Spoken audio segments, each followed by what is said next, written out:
Hey, here we are again. One more time, episode 9, week 3. Let's not get too fast into the season. It's already challenging enough. But we have a dub. We have a dub to talk about. Look at that. How quickly things can change. How quickly things can change. Bring on the dub. So, yeah, we will, welcome back, boys. Hello, Lucas. Hello, Andrew. My brother Stephen, back from Alaska. We are world travelers, since this show's been going on. Guys are getting all over the place. So, yeah, you blend. Yeah, exactly. We will jump into discussions of the Browns game for short. Want to hear some observations. I have a few of my own, of course. But first, I do want to give a little Browns Giants history lesson for those of you who may not know this, and Lucas may see this one coming. So, it's probably 4 or 5 times ago. I didn't look it up, but they played in Cleveland on a December morning in 1994, December 4th. It was the birth of Lucas. That's right, on his birthday. And good son that he is, he was born at halftime. It was 2:30. Yes, Browns, Giants. No, I wasn't actually watching the game. I probably was paying attention, but we had no internet, we had no phone, so for all I don't remember how I found out what happened. I'm sure I just put on ESPN in the room while your mother was in between contractions. So, because it probably wasn't on. He was born in Silver Spring, Maryland, so I doubt that. Oh, we lost Paco. Where'd he go? I doubt that they were showing it in Washington, D.C. But a couple of funny things about that game. Anybody name the quarterback? Oh, now we lost Steve. I'm not sure what's going on here. And we lost Lucas. What is happening? Did my internet go out? Shoot. All right. Hey, cool. We're back. We had a little technical malfunction because that's what happens on this show. No matter how much I try, how much I prepare, stuff just goes sideways. I don't know what to tell you. It's technology. It hates us. It's trying to kill us, actually. So anyway, we were regaling the tale of the birth of Lucas, his halftime arrival. So he was alive when they won a game, 16-13 against the Browns. But anybody, and Steve probably knows, which obviously jump in, who was the quarterback, 1994? Any clue? That was still Haas, wasn't it? No. Was it Dave Brown? There it is. The last time a Duke quarterback played. That's the only reason I knew. I was like, who's the Duke quarterback? So we go Daniel Jones and Dave Brown. Yeah. You just missed LT and Sims. They retired in 93. So that was their last season. So this was the first season without Dave Brown. We had. Well, you did have Strahan. No, not yet. No, we did have Strahan. Yeah, he because Strahan was the link between LT and the next generation. Yep. Rodney Hampton was still in the backfield. Leading receiver with 100 yards, the good old Mike Sherrard. Sherrard was he was a solid guy. And who was the head coach of the Giants? Anybody? Ray Hanley? No, he didn't last 5 seconds. It wasn't Parcells. He was 91 and 92, I think, and then they got rid of him. Landry? So, no, but you're on the right track. Who do you think? He said Landry. I said Tom Landry. Yeah. Right idea. Think Cowboys. Yeah, he was a great Cowboy. The great Dan Reeves. I was about to say Dan Reeves. I was about to say Dan Reeves. Two different franchises to the Super Bowl. Not many have done that. He lost with the Falcons. And he's still not in the Hall of Fame, isn't he? He lost all of them, actually. He lost with the Broncos and with them, but he got there a bunch of times. How about the Browns head coach? That was Belichick, wasn't it? There it is. Belichick. Yeah. That's right. He was in his 3rd year, I believe, coaching the Browns. So, yep. Good times are had by all. Anyway, all right, let's get into this one. So, Paco, talk to me about what you saw on Sunday. Give me a tidbit. With how the first 2 games went and how the game started, I was like, okay, we're on track. This is what I was expecting. Fumble on the kickoff, touchdown on the next play. But I will say, I think our formula to success moving forward and what it's been in the past when we've been a decent football team, not saying the greatest, is a pass rush, and I think that is the first time we've seen a consistent one, and it was very surprising because of our just knowledge of Shane Bowen and how he's kind of, Yeah. on the running defense, kind of on the conservative side. We're going to play a little cover 2. So he's not really known to dial up pressures like that. So I think that's what kind of caught the Browns, with the pants down. So Yep.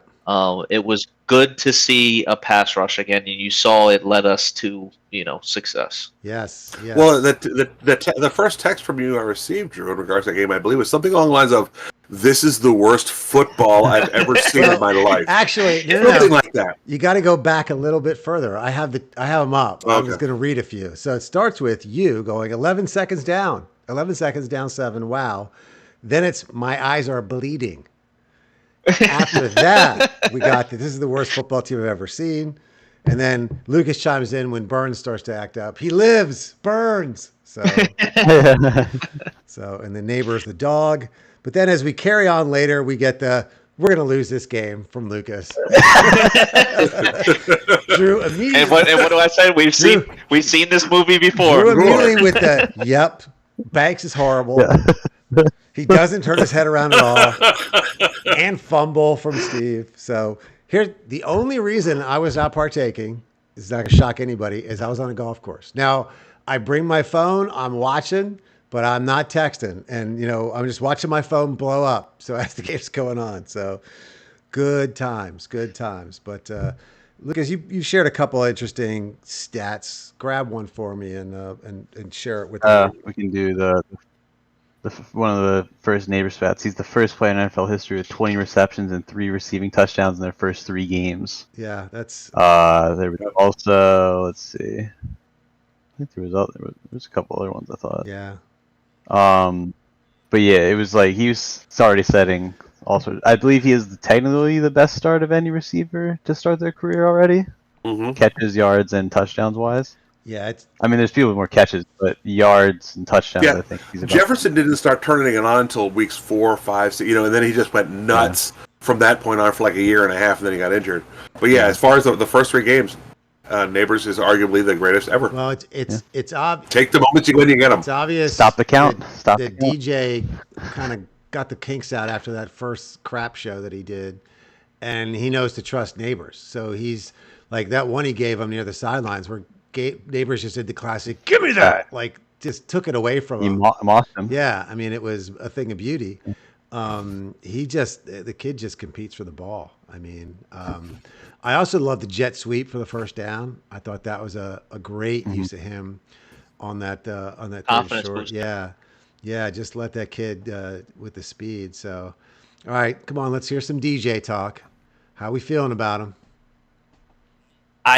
I have to say that first touchdown he threw him where he had the toe tap. When you first watch it, you're like, how did he kind of overthrow him a little bit? It was kind of a tough ball. But after I saw a couple highlight clips and some people gave DJ credit, was he stood Myles Garrett in the face and let that thing fly. Yep. So I was like, you know what? Let me dial this back a little bit. Let me turn my DJ hate down a little bit. And I had some more respect for that throw after I watched the hit he took to the face. So, So I thought. It's similar, actually, to the last Jaden Daniels throw he made last night. Yeah, that was. The guy was right up in his face. He threw it right to the edge. Only place he could put it for a touchdown.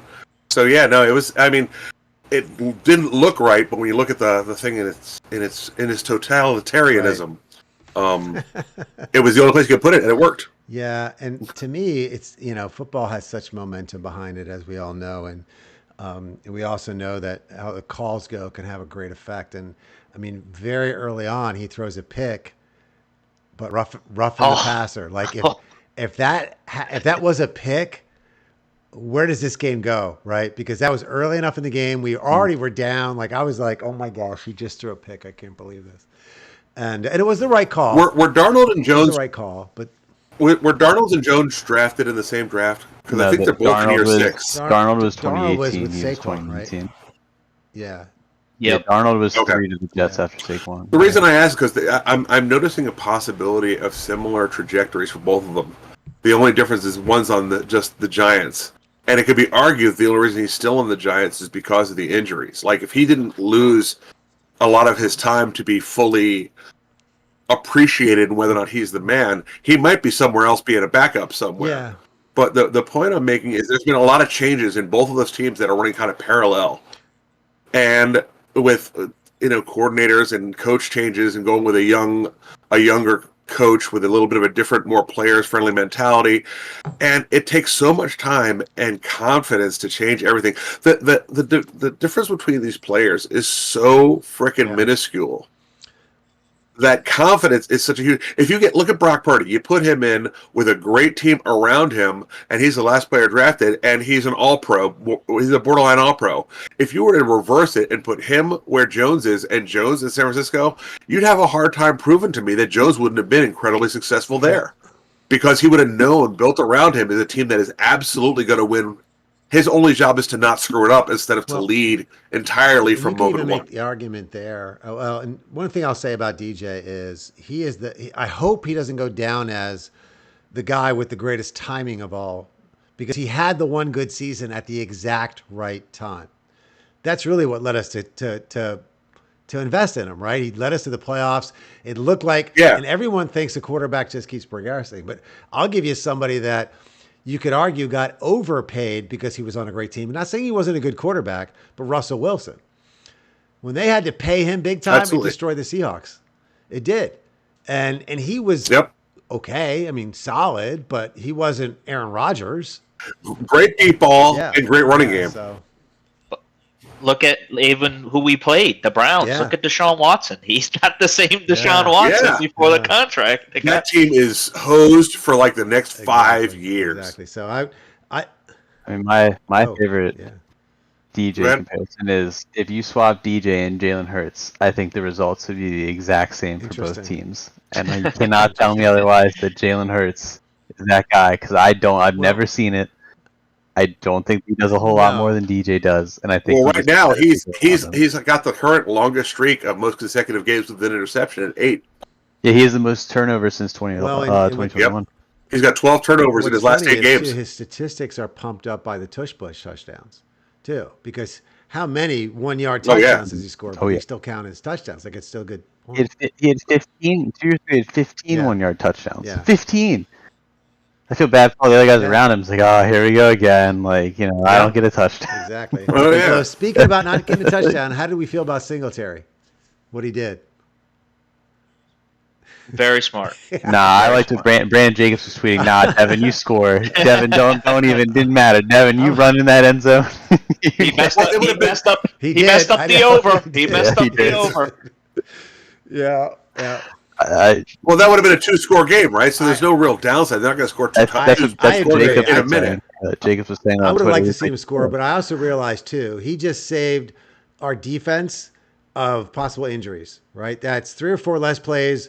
We're running around, chasing guys, bringing them down. And it shows he's at least thinking. Yeah, I mean, he's engaged with where we are. I get it, because all we did was take a knee after that. There was nobody put at risk. It was a smart play. I didn't like it at the time. I wanted to go in because I love a good running touchdown. It reminded me of Ahmad against the Bills years ago, where the game's kind of tight, and then boom, gone, and you're like, yes, because rushing touchdowns like that are awesome. But yeah, it was a smart play.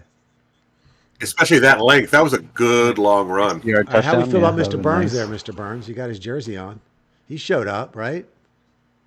I was waiting for it. He had our highest PFF rating from the game with the pressures and the strip sack and whatnot. I think I was a little, startled when he ended up on the injury report later in the week. I'm like, oh, here we go. He's going to start playing the injury bug. We're going to have to deal with that. But the way he came, I think it was the complementary of everyone getting pressure that kind of helped him say, like, all right, like if everyone else is doing it, let me get in the mix. And I think that's just what tipped the scales, was just everyone getting in the mix there. It was good to finally see, even though when we weren't getting to Watson, he at least was trying to get it out quick because he knew it was coming. What do we end up with? 6 sacks? Is that what we ended up with? Yeah. 8. I think 8. 8?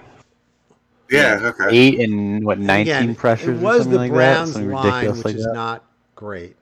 But they're not bad, but they're not great. But what I loved is, again, to your point, Drew, is now you got, Dex can get there. Kayvon can get there. Burns can get there. Like it's a gang rush. We're getting back to NASCAR type package stuff, right? Back in the day and even the kid Chapman, right? He looked good. So yeah, that was fun to watch too. And I mean, the way Pinnock was flying in there too. I mean, he was a great blitzer. So lots of good design. Bowen definitely tripped him up. So for sure. Pinnock's tied the team lead in sacks, I think, with Dex. They both have 3. Yeah. So it was safety leading the team sacks. Yeah, Pinnock has become like a Swiss Army knife for the defense. I'll pivot into this too. So again, and we were talking a little bit about this before we got on the show, but of course, you always have to take the opportunity to reevaluate losses, right? So now I'm looking back at Minnesota, looking at how they're playing. They're pretty darn good. So, I mean, again, we looked terrible first game. Okay, I'm going to forgive that one. The Skins one looks a whole lot less worse after watching what that kid Daniels did last night. I mean, I don't know. I'd love to look this up. Has any rookie 3 starts in only had to be, three punts? That's it in 3 games. And they were all in the first game. I mean, what rookie goes 2 games in a row without getting off the field? It's amazing. It's amazing. And, and not no fumbles. Like he's not turning the ball over either. Doesn't mean it's not turnovers. Like it's either a field goal or a touchdown or a missed field goal. That's kind of it. Or I don't think they've even had a fourth and turned it over. At least I don't think they did last night or against us. So we didn't stop them. They've only lost the kneel down. I think that Bengals corner keeps putting his foot in his mouth, and he said, "Oh, they keep it really simple for him." Last night you saw they finally opened up the playbook a little bit, and they let him fly. A lot of checkdowns against us, a lot of short stuff. So I was like, okay, he's a rookie, I understand. But last night was totally different. As a Giants fan, the last time I was as concerned about a young Redskins quarterback was RG3. So first few games in, I thought we're in trouble. And I think he's better. I think he's better in a couple ways. I think he's better here too. Not that RG3 wasn't smart. RG3 had a massive ego, and he and the Shanahans did this, and it didn't work out well for either one of them. Daniel seems like a pretty grounded kid, and Dan Quinn is a coach players like to play for. So I'm a little, and they have new ownership. So like they scare me more right now, future wise, than the Eagles. The worst part of it all. I think. Agreed. And how crazy is it to think, say Neighbors keeps this up, right? Has a crazy season. Jake Daniels could keep winning out doing his thing and win Offensive Rookie of the Year. We wouldn't and to think that Neighbors could put up a historic season as a rookie, he might not even win Rookie of the Year. Brian Kelly should be prosecuted for his inept ability to win games at LSU with those two on the same team. That's right. Should go back to Notre Dame. That's right. He should be relegated. No, I think that, ironically enough, I think the Giants are going through a second transition here, even though it's still Dable and Shine. I think that there's been a whole, like the last 2 years almost didn't happen. You've got Jones taking the playoffs, and then the last 2 years have just been sort of finding pieces and just random quarterback play, just lots of injuries and everything. They have new coordinators. Dable has taken over play calling. It's going to take a couple of games. The question I always have with the team in reference to whether or not they're moving the right direction is effort based, and and that's why I keep going back to the Vikings and the Giants. Is if you believe the effort remains, and I don't question the Giants' effort this year, even with the Vikings, they made lots of stupid mistakes, but I never felt like they didn't care. With the Skins, they did everything they could. They just didn't have a freaking kicker. And that's literally the difference in the game. Defense just needed one stop. Without the kicker, one stop by the defense. So exactly. And with Cleveland, the second half offense was horrible. Outside of some spots by Singletary, but the defense was next level, so it didn't matter. So now we're talking complementary football exists. So I think there's a lot of positives there. I don't think they have the level of talent to be like a real competitor, but I think they have some key pieces and the right attitude to build on, and to also develop some players that may not necessarily have been really good had they not had the time to suck and learn. Yeah, I think it's all because Daboll wore a hat, personally. People aren't wearing enough hats. And Dayball DJ did shaved not the have beard. the gold dome, glowing dome going. And you watch. I bet he wears a hat on Thursday night. If he's anything like Parcells and has superstition, because you guys know the whole Gatorade splashing story, right? I mean, that Jim Bird actually started because he was ticked off at Parcells. And they ended up winning the game. And so Parcells was like, that's it. You guys got to dump Gatorade on me every game. Every game we win, you got to do it. So it became a thing where he's like, he wouldn't accept them not doing it because it was superstition. So yeah, I think you're going to see Dayball, with a hat. So, all right, let's talk about Thursday. What are our thoughts? What do we think? I think Dallas is going in the wrong direction. I'll tell you that right now. And I think I'm enjoying it. And I don't know how they're going to stop it. That concerns me. So, yeah, I look at it one of two ways. They've gotten their butt kicked 2 games in a row, and they're going to take their anger out on us, or we can catch them on this downward spiral, put the knife in them, and turn it kind of deal, and use our little momentum. And Come on, Bennett. Yeah. So I don't know. I think that they've invested so much money into Dak and CD that they couldn't do much with the defense. You can see how frustrated Michael Parsons is getting. I mean, the guys are fighting on the side. They look like a team that's, they're already 0-16 and they're fighting on the sideline. So as somebody looking from the outside in, this is the time for the Giants to get up on the score. We haven't beat the Cowboys in a minute. I think this is the time to do it. I haven't been this confident in a while. The only other thing that's I'll pump the brakes is I can't stand when we play the Cowboys in prime time. I would rather play the Cowboys on a Sunday, 1:00. I have a lot better feeling about it. I just hate when the whole world's watching us when we're playing the Cowboys. I think that's the only thing that's kind of eking me about the game on Thursday. Well, I agree with Drew. Now is the time. If you're going to do it, now's the time to do it. We haven't beat Dak since his rookie year. He has beaten us every time. 12 in a row. 12 games in a row. And the only time to beat him was when he hasn't played. That's the only time we've beaten the Cowboys since. So, if you're going to do it, now's the time to do it. Because they are, as Drew said, they are faltering. They have what I think like 7 of their guys are basically their entire cap room between Dak, CD, I think Lawrence, Parsons, Diggs, and I all those guys. I agree with all of it. I agree with that. If we're gonna do anything this year, it starts with this game. You have to beat a division rival, especially one that's dominated you at home. I don't know what it is about this team over the last decade and a half. I mean, for most of your guys' life, they are not a strong home team. I don't know what it is. Our 2 Super Bowl runs, we were awesome on the road. I do not know what it is. It's extremely frustrating, especially for us that pay thousands of dollars for season tickets. I want to see wins. So maybe, definitely the penitentiary. I mean, that place to the ground. I think it's time to just between burn and start 2 professional football teams and 26 NFL seasons, there's been one playoff game. One. So yeah, I don't know. I'm trying to just stay grounded with it. I would love to see us just whip there, like not even close, like just smoke them. The only thing that gave me pause was I would love it to be reverse 40-0. They came closer with the Ravens than they should have. Like they finished strong, so that was kind of they didn't just totally shellac. They just finally started to wake up, but it was too late. And so hopefully that suffices for them and they're not that angry. I don't know. I'm concerned. It was the first thing you said, Paco, that they're now a caged animal and they're going to come out swinging hard. So we'll see. Yeah. See, I don't know. If you go to the Stars, the Cowboys have significantly more quote unquote talent. But across the board, end to end, I wouldn't necessarily say that is the case. Their offensive line is aging. They have no linebackers. Diggs is their only real strong defensive back.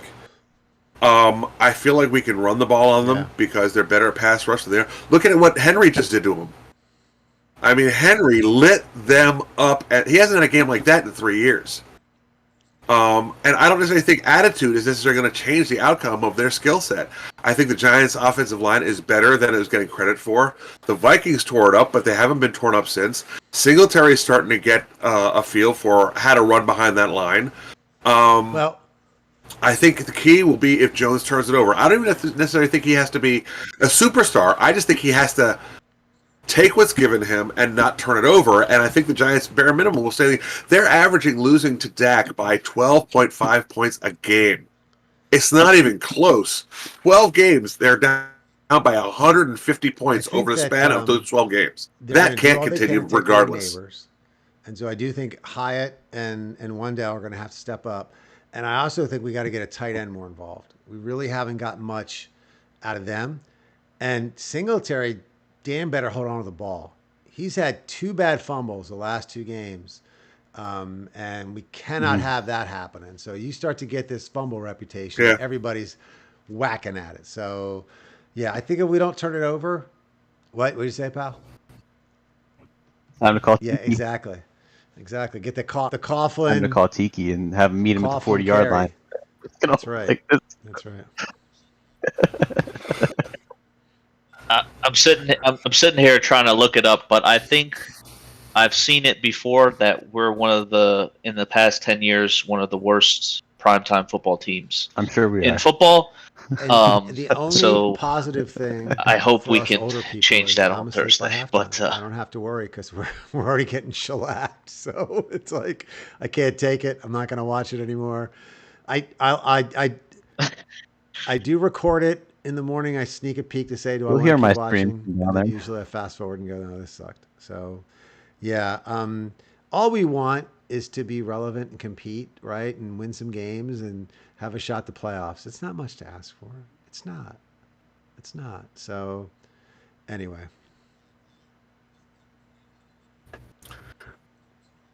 And the Eagles don't scare me anymore. The Cowboys don't scare me anymore. The Skins are up and coming, but they're not scary yet. I mean, I think 9-8 or 8-9 could win this division. So being competitive is not a bad place to be. Rivals at home.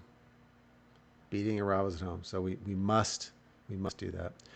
All right, boys. Yep. I think that's it for this time around. So you guys have a good week. We could be a little nutty and do a live broadcast during the game on Thursday. But well. I'm yeah. stakes over my friend Jeremy. I think we might have to put the TVMA stamp on our recording because of the stuff that might spew out of my mouth and so forth. But that's right. That's right. Do the dolphin noises like SpongeBob. We'll think about it. But, at the very least, we'll have good tweets or good texts between each other. I know that. So, and just reading those alone are amusing. So, all right. Love you guys. Peace out.